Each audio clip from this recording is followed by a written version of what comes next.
que o devoraram se faziam culpados. O mal vinha sobre eles, diz o Senhor. Ouvi a palavra do Senhor, ó casa de Jacó, e todas as famílias da casa de Israel. Assim diz o Senhor. Que injustiça acharam vossos pais em mim, para de mim se afastarem, indo após a nulidade dos ídolos e se tornando nulos eles mesmos. E sem perguntarem onde está o Senhor, que nos fez subir da terra do Egito, que nos guiou através do deserto por uma terra de ermos e de covas, por uma terra de sequidão e sombra de morte, por uma terra em que ninguém transitava e na qual morava homem algum. Eu vos introduzi numa terra fértil, para que comesseis o seu fruto e o seu bem, mas depois de terdes entrado nela, vós a contaminastes, e da minha herança fizestes abominação. Os sacerdotes não disseram: onde está o Senhor? E os que tratavam da lei, que são exatamente eles, os sacerdotes, não me conheceram. Os pastores prevaricaram contra mim, e os profetas profetizaram por Baal e andaram atrás de coisas de nenhum proveito. Nesse texto nós temos pelo menos 2 fundamentos dos 8 que pretendemos compartilhar nessa noite.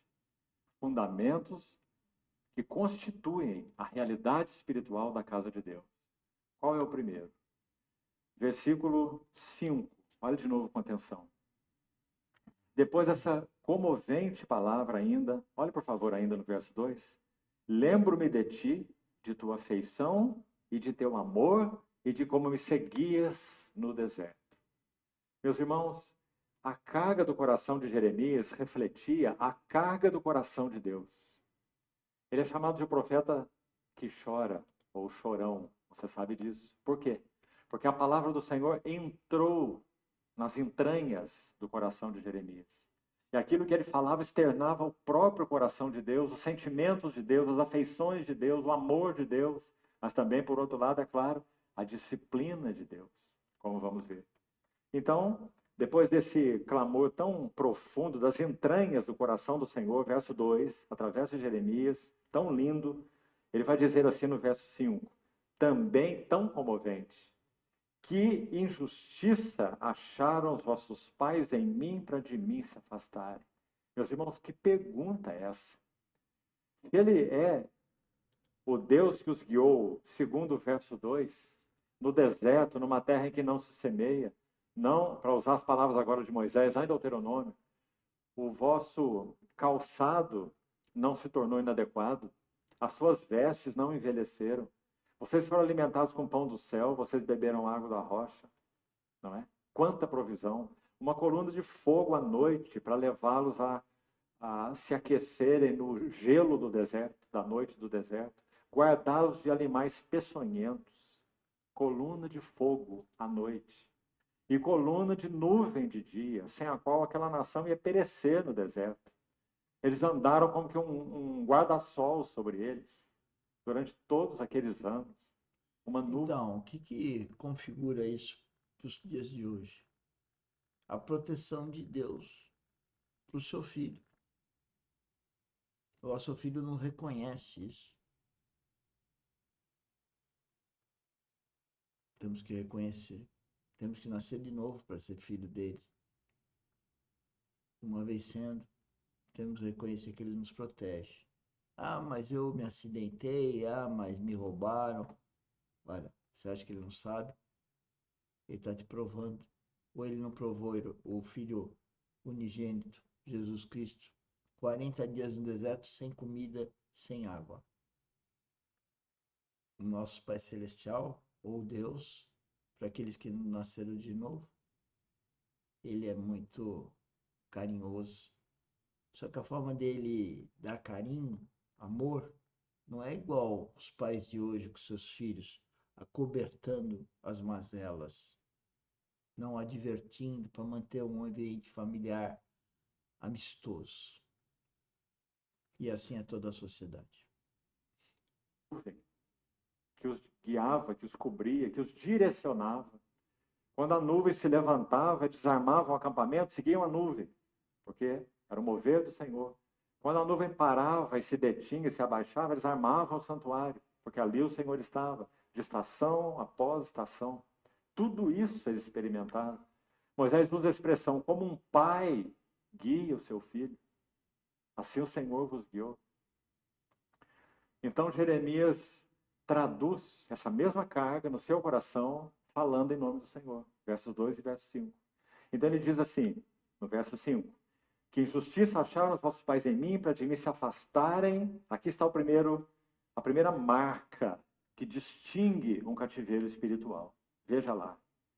Indo após a nulidade, o vazio, a futilidade, o nada dos ídolos e se tornando nulos eles mesmos. Então, especialmente essa última frase aqui, se tornando nulos eles mesmos, é a primeira marca de um cativeiro espiritual. Eu gostaria de anunciá-la como um princípio. Você sabe, muitas vezes já temos dito aos irmãos, que princípios espirituais, eles são inexauríveis. Eles sempre operam. Eles são mais que leis. Porque podemos dizer, por exemplo, que a lei da gravidade, ela pode ser superada por outra lei, não é? A lei da aerodinâmica, certo? Então, há uma lei superando outra lei. Mas os princípios espirituais são insuperáveis. Eles sempre operam em todo o tempo e nada pode superá-los. Por isso eles são chamados de princípios espirituais.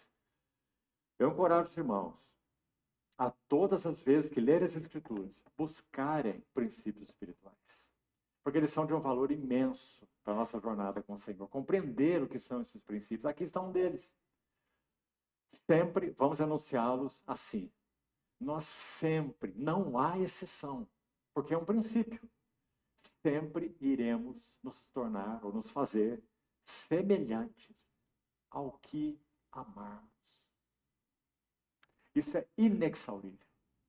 Então, meus irmãos, aquilo que for o amor do nosso coração será refletido em nosso rosto. Será refletido em nossos olhos, no brilho dos nossos olhos. Né? Seja o que for. Seja lazer, dinheiro, esporte, droga, sexo, seja o que for. Estará na cara, nos olhos. Porque é isso que tem ocupado o coração. Nós nos tornaremos semelhantes àquilo que amarmos.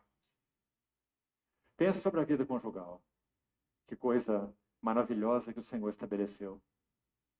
Quando um casal no Senhor avança espiritualmente, e aí tem um se avança espiritualmente, eles vão se tornando semelhantes um ao outro.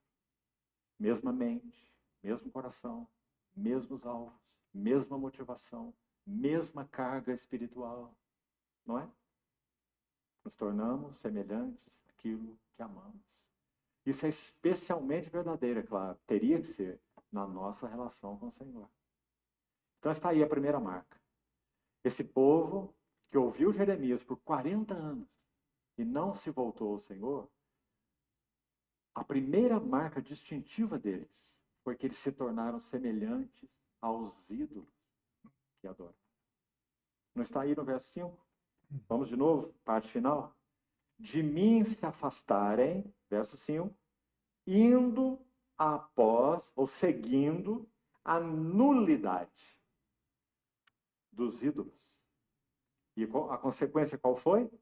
Se tornando nulos, eles mesmos. Então, está aí, esse primeiro princípio. Irmãos, eu gostaria de ilustrar isso ainda de uma outra maneira, com a linguagem do Novo Testamento, para não passarmos atabalhoados por esses princípios e podemos recolher sementes juntos. Então, se você quiser abrir enquanto eu compartilho algo, Lucas capítulo 14, você vai ver lá especialmente a partir do verso 15 de Lucas 14. Nós não vamos ler porque levaríamos muito tempo, mas você pode localizar aí, por favor. Lucas 14, a partir do verso 15 até o verso 35, você vai ver duas sessões aí. Lucas 14. Do verso 15 até o verso 24,